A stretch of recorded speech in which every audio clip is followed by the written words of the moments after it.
amid the cold indifference of a crowded street in Chicago. A 12-year-old homeless boy witnessed a white police officer being struck by a speeding car in the middle of an intersection. Despite the risk of being misunderstood and judged, the boy rushed to help and was mistaken as the culprit. It wasn't until the injured officer woke up and told the truth that the city realized kindness doesn't need permission to exist. Before we dive in this story, let us know where you're watching from. We love to hear your thought. It was a cold fall evening in downtown Chicago. Wind whipped between rusted subway columns, and the concrete overpass above buzzed with the sound of impatient traffic. Underneath, half-lit street lamps cast long shadows over stained brick walls and graffiti-covered dumpsters. People bustled past the alley entrance, some in sleek coats, others in fast food uniforms, none looking sideways. A white woman clutched her purse tighter as she passed a bundled figure against the wall. A man in a blue delivery jacket glanced once and looked away, muttering something about, "Those street kids always begging." That bundled figure wasn't begging. He was fixing his bike. Elijah was 12, skinny with ash-brown skin and thick dark curls tied back by a fraying bandana.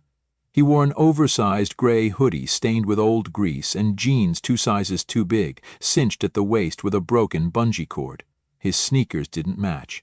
His hands, small but rough, worked carefully with a bent fork and a flattened soda can, adjusting the bike chain he'd salvaged from a junk pile last week. Duct tape held his seat together. A dented milk crate was bolted on the back. His storage unit. Every item had a story. None of them good. He wasn't invisible. People saw him, they just didn't want to. Sometimes they'd mutter, "Get a job," or "Where's your mother?" Other times they'd cross the street. When he was caught napping on a bench last winter, the security guard at the plaza sprayed cold water on the seat and told him to go bother someone else. The words didn't sting anymore. Not like they used to. Elijah didn't go to school anymore. After his mom passed in a hit-and-run 2 years ago and no relatives came forward, he'd run from the shelter system. Too many fights, too many rules. He'd rather sleep with his back against brick and freedom in his breath than lie awake in a room where he was just a number. He'd learned how to keep quiet, how to avoid eye contact, how to make $1 last 4 days. But every night, before curling into the corner behind the laundromat or under the viaduct, he'd look up through the haze of city light and whisper, "You still up there, Ma?" His fingers would tighten around the one thing he had left, a faded red scarf, knit by her hands, still smelling faintly of lavender and old perfume. It stayed in his pocket, always. This night felt the same, but also not quite. As Elijah patched the last piece of his chain, tightening it with a piece of wire, a far-off siren wailed. Somewhere in the city, something was already starting to go wrong. He didn't know it yet, but by tomorrow his name would be on the front page of every paper in the city. Not as a suspect, not as a street kid, as a hero no one expected.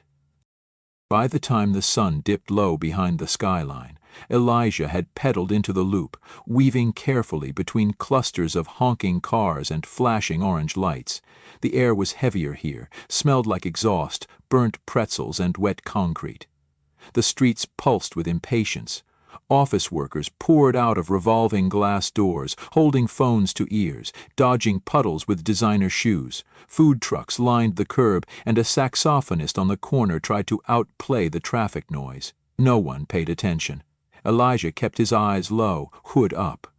He knew the look some people gave, a mix of fear and disgust, the kind that made him want to disappear. He wasn't there to beg or linger. He'd learned when to blend in and when to disappear. Today he just needed to get past the downtown strip before the buses dumped the evening crowd and made the bike lanes hell. But fate, as it often does with those who least deserve it, had other plans. The red light at State and Monroe was long, as always. Elijah coasted to a stop just before the crosswalk, feet on the ground, head tilted slightly. Up ahead, in the middle of the intersection, stood a tall, white traffic officer in a neon vest, arms raised, shouting over car horns. The guy looked like he'd had a long day, face flushed, voice hoarse, moving like he was one breath away from giving up on humanity. He waved a delivery van forward and turned to shout at a sedan that had stopped past the line. Elijah watched silently, the way a dog watches a stranger, curious but braced for disappointment. Then it happened. A roar, screeching tires, and a silver SUV came barreling through the opposite lane, swerving hard, as if the driver had yanked the wheel at the last second.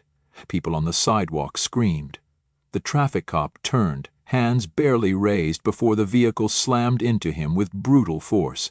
His body lifted, spun midair, and hit the asphalt like a sack of bricks. The SUV jerked, fishtailed, and sped off down the street. Everything stopped. For one heartbeat, the entire intersection froze. Elijah sat there, mouth slightly open, watching as the officer lay twisted in the middle of the road, one arm flung at an unnatural angle, blood pooling beneath him. The crowd started to move again. Some people gasped, others pulled out phones. A few turned away. No one stepped into the street. No one. Elijah's breath caught. His grip on the handlebars tightened. He could hear his own heart pounding above the chaos. Every instinct screamed at him to stay out of it. He knew how this worked. A black boy in a hoodie, hands covered in blood, hovering over a white cop in the middle of downtown. That wasn't a headline, it was a death sentence. He could already imagine the cuffs, the shouts, the phone cameras catching the worst angle. He could already hear the slurs: punk, criminal, thug. He knew what they'd see. Not a kid, not a helper, just another body they didn't trust. But then memory cut through fear. His mother's voice, soft but firm, like it used to be when she'd braid his hair or button his coat before school. You don't get to choose how the world sees you, baby. You only get to choose who you are. Don't ever let them harden your heart. Be good, even if they ain't. His throat tightened. He looked up. No one had moved. The officer groaned once, his chest heaving shallowly, blood running freely from a gash near his elbow. One shoe had flown off. His radio was crushed beneath him. Elijah's jaw clenched. The light changed to green. He dropped the bike. Without a word, he ran into the street, weaving between the stopped cars as horns erupted. A few people shouted, "Kid, get out of there!" But he didn't stop. He knelt beside the officer and winced at the sight. Broken arm, maybe a cracked rib, blood thickening on the concrete. Elijah didn't know much about first aid, but he knew when someone was dying. And this man was dying, fast. He pulled the red scarf from his pocket, his mother's. It still had her scent, faint as breath. He pressed it to the man's wound and wrapped it tight, tying it with hands that shook but didn't hesitate. Blood seeped through almost instantly, warm and horrifying. The officer's face twitched. A groan escaped his lips. "You hear me?" Elijah whispered, his voice trembling. "You're gonna be okay. Just hang on." No answer, just a wet, rattling breath. Elijah's eyes darted to the sidewalk. People were watching now, some filming. Still none came closer. A woman in a blazer shook her head and murmured, "Where are the paramedics?" A man behind her whispered, "That kid touched him. Did you see he touched him?" Elijah's heart sank, but he didn't move. "Don't stop. Just finish what you started." A siren cried faintly in the distance, far off, nowhere close. He had to get help, real help. He looked back at his bike lying in the street. The chain had slipped, no time to fix it. He took one last look at the officer, pressed the scarf tighter against the wound, and whispered, "I'm not leaving you. I swear. I'm just going to get someone." And then he ran. Not toward the crowd, not toward the nearest business where someone might have already called 911. He sprinted down Monroe, cutting through alleys and across parking lots, heading toward a traffic outpost he remembered seeing earlier just a few blocks away. His legs burned. He didn't slow. Behind him, the city swallowed the siren, the crowd, the wounded man. But Elijah ran like his soul depended on it, like if he could just get there in time, none of the rest would matter. What he didn't know, what he couldn't know, was that the hardest part wasn't behind him. It was waiting just one street away. And no matter how fast he ran, he couldn't outrun what this city had already decided he looked like. Elijah's lungs burned as he pushed the final block. The traffic outpost was just ahead, a concrete booth wedged between two blinking street signs, flanked by orange cones and faded caution tape. Two officers stood outside, one with a clipboard, the other sipping coffee, both mid-conversation and laughing at something Elijah couldn't hear. He staggered to a stop, chest heaving, sweat running cold down his back, despite the evening chill. His voice cracked as he shouted, "There's a cop hurt. He got hit, on Monroe, by a car. He's bleeding bad." The two officers straightened, their smiles vanishing. One stepped forward, already reaching for his radio. "Where exactly?" "Right at the light. State and Monroe," Elijah said breathlessly, pointing back the way he came. "He's in the street. He's not moving." The younger officer nodded and barked into his radio, voice clipped and professional. "Unit down at State and Monroe, requesting immediate medics and backup, possible hit and run. Victim is CPD. Repeat, CPD down." The other officer turned to Elijah, his eyes sharp and assessing. "You saw it happen?" Elijah hesitated, wiped his bloody hands on his jeans. I didn't see the crash. I was across the street. But I ran to help him. I tied his arm. He was bleeding. I used this."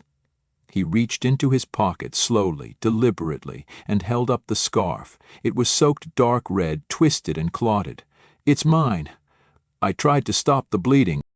The officer's face tightened. He didn't nod, didn't say thank you.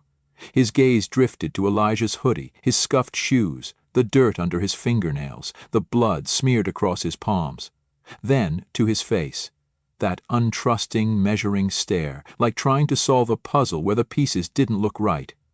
"Stay right here," he said flatly. "Don't move." "I'm not."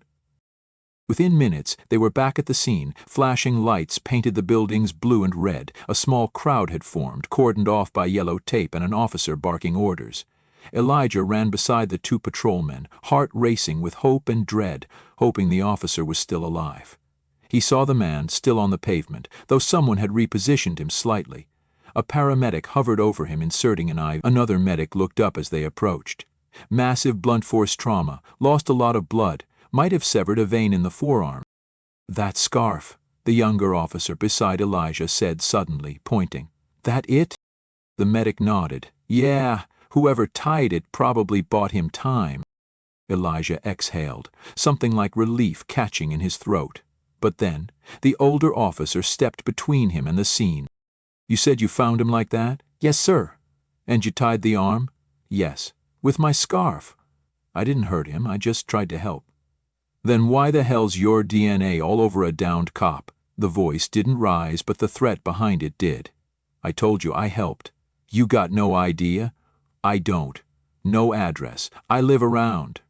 "You're telling me a kid with no home just happened to be there right when an officer gets hit, right when the driver flees? You expect me to believe that?" The words hit harder than any punch. Elijah's mouth opened, but no sound came out. His hands were still sticky with the man's blood. The scarf, his mother's, was now bagged by a crime tech. He saw someone taking pictures of it. Like evidence. The older officer stepped closer. "Turn around." "What?" "Turn around." "I didn't do anything." "Then you got nothing to hide, do you?" The younger one looked unsure, glancing from his partner to the EMTs. "Maybe we wait?" "No." "We do this now." Hand on his shoulder, grip firm, turned him. Cold metal on his wrists. Click, click. Gasps came from the onlookers. A woman muttered, "Jesus, they're arresting the kid?" Another man whispered, "That can't be right, he's just a kid." But no one stepped forward. Not one voice rose louder than a murmur. The cuffs bit into Elijah's wrists as he was led away from the flashing lights, away from the man he had tried to save, away from the scarf, the only thing he had left of his mother. He didn't cry. He didn't shout.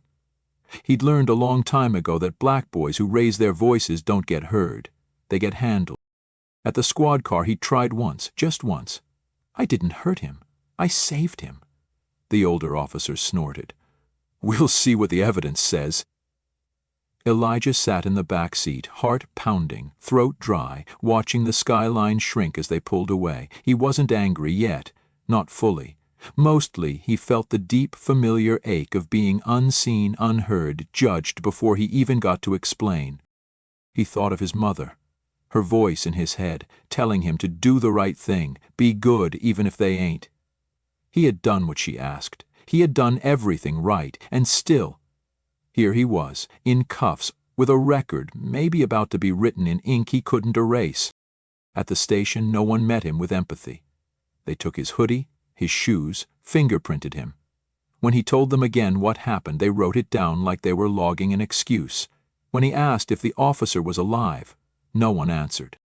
He sat alone in a pale gray holding room, no windows, fluorescent light flickering, a chair and a metal bench. Cold steel pressed against his skin.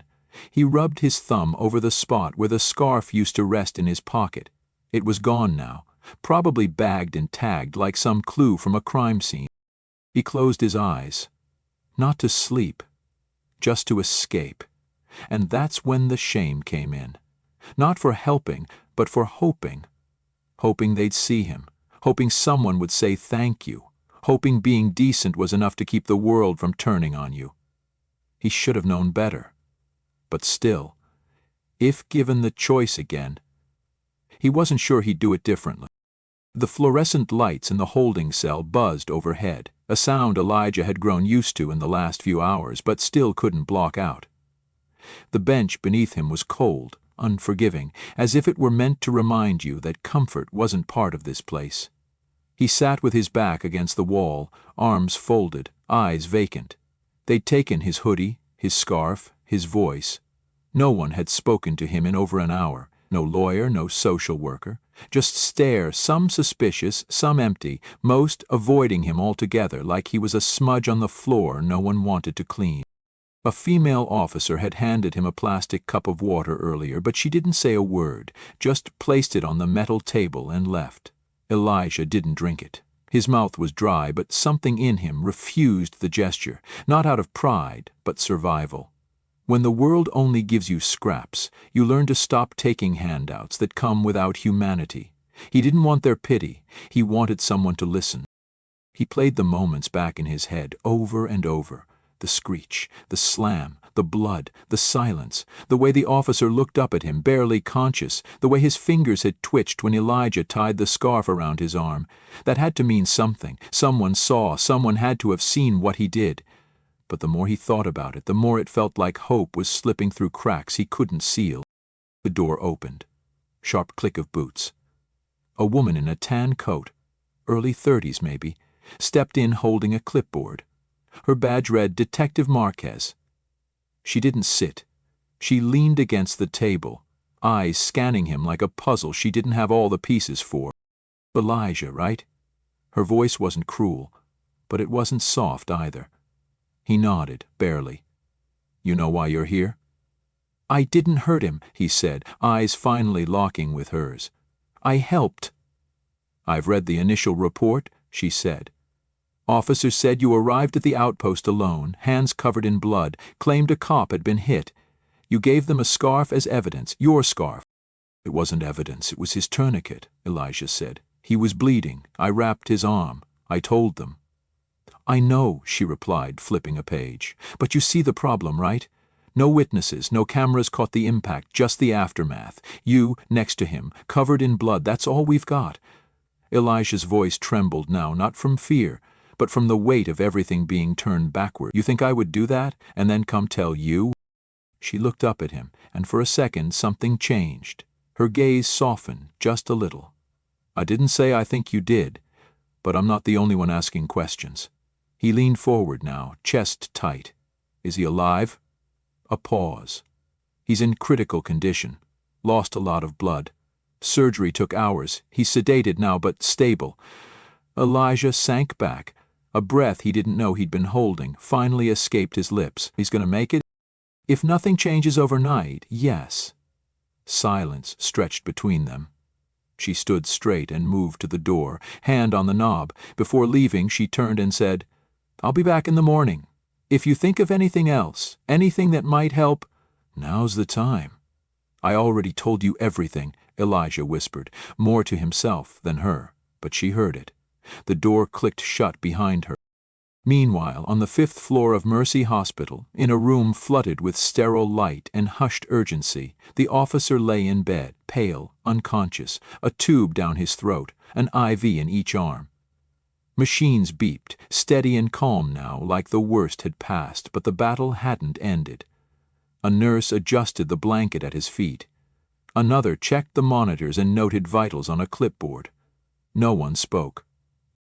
Then, at just past 5:12 a.m., his eyelids flickered. It was subtle, the kind of motion you might miss if you weren't trained to catch signs of consciousness.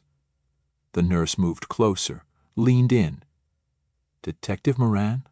she said softly. His lips parted, breath-catching, his eyes opened slowly, adjusting to the light. Panic flickered in his face for a moment before he seemed to realize he was in a hospital. "You're safe," she said quickly. "You're in Mercy. You were in an accident. You've had surgery. You're okay." He blinked, swallowed, winced. "Do you remember what happened?" she asked. He nodded weakly. His voice was gravel. "Car hit me. Yes, a hit and run." He struggled to speak. She handed him a small pad and pen. His hand trembled as he scrawled a few words. "The boy, where is he?" The nurse blinked. "Boy? What boy?" He nodded, tapped the notepad again. "He helped me," she hesitated. "They?" "Brought in a young suspect." "You mean him?" He looked at her like she'd missed the point of the world entirely. "He saved me," he wrote next, pressing harder with the pen. Within the hour, the ICU's call reached the precinct. It traveled quickly, from nurse to attending, from attending to admin, from admin to Marquez. The moment she read the note forwarded by the hospital, she grabbed her keys and didn't stop moving until she was back at the precinct, shoving through the door to the holding area, ignoring the puzzled looks from night shift officers. "Elijah," she called, and he jerked his head up. She walked toward the cell, holding the printout in one hand. He woke up. He wrote a statement, said you saved his life, not hurt, not fled, saved. Elijah stared at her. It didn't register at first. "What?" She unlocked the door herself. "You're not under arrest anymore. Let's get you out of here." He stood, slow, still uncertain if this was real. "So, they believe me?" She nodded. "He believes you, and that's what matters." As she led him out of the holding area, past the desks and tired cops and hollow conversations, Elijah didn't smile. He didn't cry. He just walked quietly, his footsteps light, but not from relief. He wasn't free yet. Not really. Not until people saw more than blood, more than a hoodie, more than the color of his skin. But for the first time in a long time, someone had looked past all that and believed him. By mid-morning, the city had begun to change. It started with whispers. Someone at the hospital staff had posted anonymously on social media. The officer who was hit downtown yesterday woke up and said the kid who saved his life is being held in custody. He said, quote, "He didn't hurt me, he saved me." The post exploded. Within hours it was everywhere, on news tickers, on Twitter, on local live streams. A photo of Elijah, grainy and taken from a phone through the glass of a squad car, circulated with captions ranging from "boy hero wrongly accused" to "from suspect to savior." But Elijah didn't know any of this when he stepped out of the precinct just after noon, wearing a plain gray hoodie a size too big that someone had loaned him, and no shoes. He hadn't gotten those back yet. Detective Marquez walked beside him. "Do you have somewhere to go?" she asked, carefully, her tone gentler than before. Elijah shook his head, then shrugged. "I usually stay under the bridge on Harrison, but it's loud there, hard to sleep." She paused, unsure how to respond to that kind of honesty. "I'll see if we can get you into housing, maybe a center, one of the better ones. You should have a safe place tonight." He didn't answer. The sunlight felt foreign on his face after the windowless cell. He kept walking, hands in his sleeves, quiet, watching his feet on the concrete.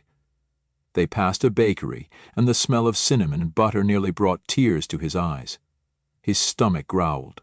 Marquez noticed. "You hungry?" she asked. He hesitated, then nodded once, without lifting his head. They stopped for food. She ordered pancakes and sausage for him, black coffee for herself. He ate in silence, slow and cautious at first, then faster. She didn't ask questions, just watched, then finally asked, "You sure you don't have anyone, family?" "My mom," he said quietly. "She died? A while ago? No father?" "No idea who he is." The detective sighed softly. "You're 12. He nodded. "I've got a nephew your age. Complains if his phone charger isn't the right length." Elijah gave a faint smile, just a flicker, then went back to his plate. When they arrived at the hospital later that afternoon, the lobby was already swarming with press. The mayor's aide was giving a statement. Reporters jostled for position, but they all turned when the automatic doors slid open and a boy walked in beside a detective. The room quieted. Cameras turned. Elijah froze. Marquez placed a hand on his shoulder. "You okay?" "No," he said honestly. "You want to leave?" "No." "Then just breathe." She led him through the crowd. Hospital security cleared the path. At the end of the hallway, in a private room lined with flowers and cards and get-well balloons, Officer Moran sat propped up, one arm in a cast, the other resting across his lap. He looked older than before, not from the injury, but from the weight of what had almost been lost. When Elijah entered, the room felt smaller, heavier. Moran looked up. For a long beat, he didn't speak. Then, his voice cracked slightly as he said, "That you?" Elijah nodded. "I remember you. You were the only one who came." "I tied your arm," Elijah murmured, "with my mom's scarf." "You saved my life, kid." The officer blinked hard. "They told me what happened after. I'm sorry, you didn't deserve that." Elijah looked down at the floor. "It happens." Moran's brow tightened. "It shouldn't." The room fell quiet. Then, slowly, the officer reached out his unbroken hand. "Come here." Elijah hesitated, then stepped forward, and Moran pulled him into a brief, one-armed hug. The cameras didn't catch this part. It wasn't for them. It was for the boy and the man. Two people from different worlds who had collided in a single moment of pain and grace. The official ceremony came 3 days later. Held on the steps of City Hall, the mayor, the chief of police, and a line of uniformed officers stood before a crowd of hundreds. Schools had let out early. News crews filmed from every angle. And in the middle of the steps, wearing a donated suit that didn't quite fit and new shoes that were still too stiff, Elijah stood with hands clasped, trying not to fidget. The scarf was in his pocket again, cleaned, pressed, and returned. The police had offered to frame it. Elijah had said no. The mayor leaned toward the microphone. "Today we recognize not just a heroic act, but a reminder that courage doesn't always wear a badge or carry a title. Sometimes courage is a boy with nothing to gain, nothing to prove, and everything to risk, who chooses to act anyway." Elijah barely heard the applause that followed. He stood still, heart pounding, staring out at the crowd. Some faces smiled, others watched with curiosity. But he wasn't thinking about them. He was thinking about his mom, about her voice. Be good, even if they ain't.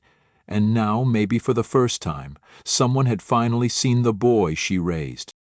Later that evening, as the sun dipped behind the skyline, Elijah sat on the steps, the crowd long gone. Marquez walked up beside him, handed him a soda. "You did good today." "I didn't like the speeches." "You didn't have to. You weren't there to impress them." He looked up at her. "So what happens now?" "You'll have choices. People want to help.